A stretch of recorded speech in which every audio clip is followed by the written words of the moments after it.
Everyone, কেমন আছেন? আজকে রাতে হাঁস ভুনা করব আর রুটি বানাবো। আমি হাঁসের জন্য হাঁস ভুনাটা বসাই দিব। পেঁয়াজ দিয়েছি, 2টা পেঁয়াজ কেটে দিয়েছি। আজকে আমার হঠাৎ মেহমান চলে আসছে। এখন রাতে তাদের আবদার হলো রুটি আর হলো হাঁস ভুনা খাবে। এই যে আমি হাঁসগুলো ভালো করে ধুয়ে রেখেছি আমি। আর হাঁসের জন্য আমি মশলাটা তৈরি করা, জিরা, গরম মশলা, তারপরে আদা, রসুন, যতগুলো মশলা লাগে সব মশলা আমি পাটায় পিষে নিয়েছি। আপনারা চাইলে ব্লেন্ডারও করতে পারেন। এই যে আমি রুটির কাই করে রাখছি।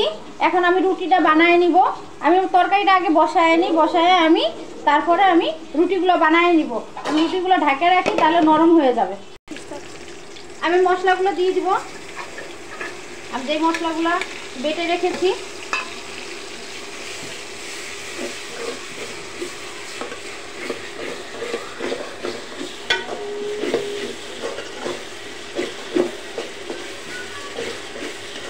ভালো করে ভেজে নিব আমি, যেন আদা রসুনের কাঁচা গন্ধটা চলে যায়। ভালো করে ভেজে নিব আমি। গোলা রয়েছে মনে হয় এই জায়গাটা।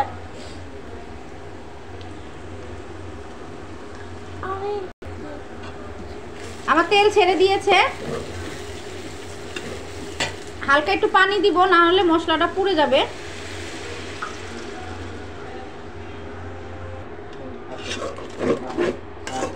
এখন বাকি মশলাটি আমি দিয়ে দিব।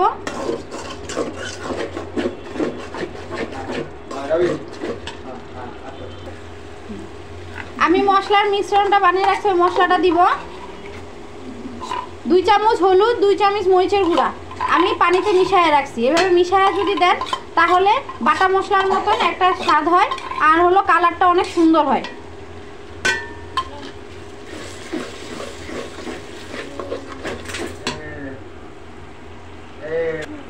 স্বাদ মতন লবণ দিব আমি, তেল ছাড়া পর্যন্ত।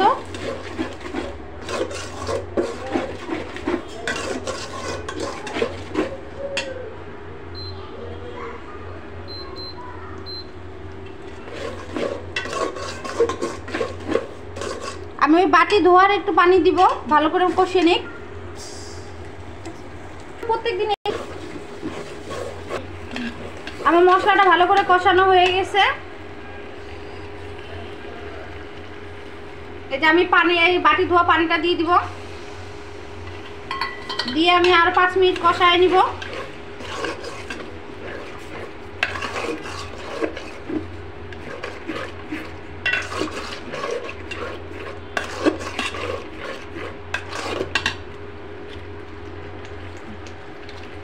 আমি হাঁসের গোশগুলো দিয়ে দিব এখন।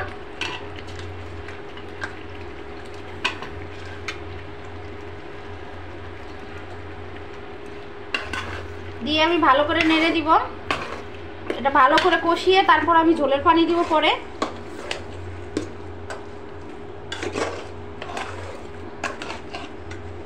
এখন আমি ঢেকে দিব।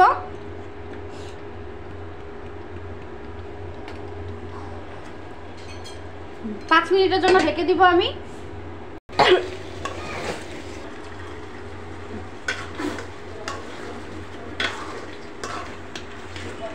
পোস্তটা কষানো হয়ে গেছে, আমি আরেকটু কষিয়ে নিব।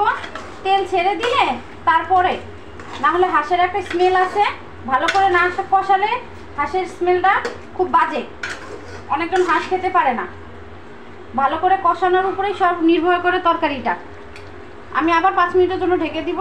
আস্তে আস্তে ভাজা ভাজা হবে। 5 মিনিটের জন্য ঢেকে দিব। এখন আমি ঝোলের পানি দিয়ে দিব। আমার কষানো হয়ে গেছে, আপনারা দেখেছেন তেল ছেড়ে দিয়েছে। এই পর্যায়ে আপনারা ঝোলের পানি দিয়ে দিবেন। আমি 1 কাপ ঝোলের পানি দিব। আপনারা চাইলে আরও কম বেশি করে দিতে পারেন। আমি আলু দিব, সেজন্য এখন একটু দিলাম। আমি আলু দিব আর একটু পরে, ভালো করে ফুটে গেলে তারপর আমি আলু দিব।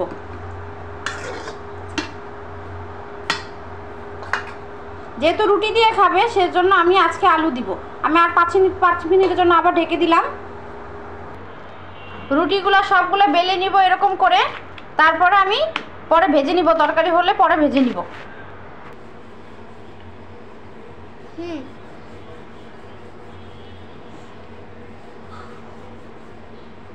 আজকে পাতলা পাতলা করে রুটি বেলবো, যেহেতু গোশের সঙ্গে খাবে।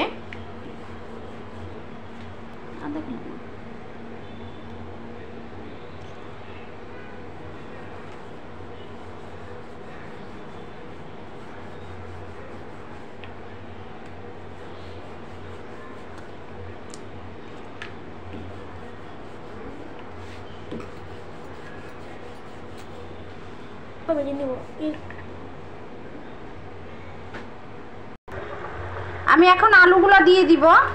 এই আলুগুলো আমি কেটে ধুয়ে রেখেছি, নতুন নতুন আলু আমগুলো কেটে রেখেছি। আমি এখানে ছোট আলু ব্যবহার করেছি, আপনারা চাইলে বড় আলুও ব্যবহার করতে পারেন।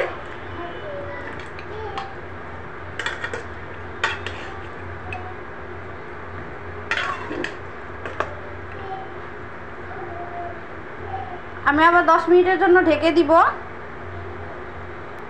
10 মিনিটের জন্য ঢেকে দিয়েছি আমি। আমার তরকারিটা হয়ে গেছে, এখন আমি নামিয়ে ফেলবো। লবণ দেখি,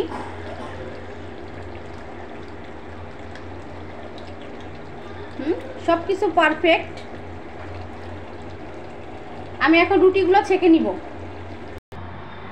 গাইস দেখেন, আমার মেয়ে রুটি বানাচ্ছে, বললো আম্মু রেখে দেন, আমি 2টা বানাই, সেজন্য আমার মেয়ের জন্য রেখে দিয়েছি। ওই যে একটা ওইখানে আছে আর একটা এখানে বানাচ্ছে।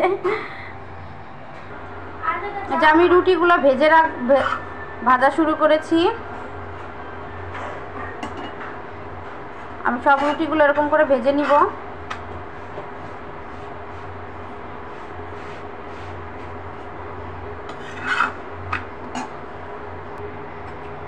আমার ভাজা হয়ে গেছে, এটা আমি এরকম সবগুলো ভেজে নিব।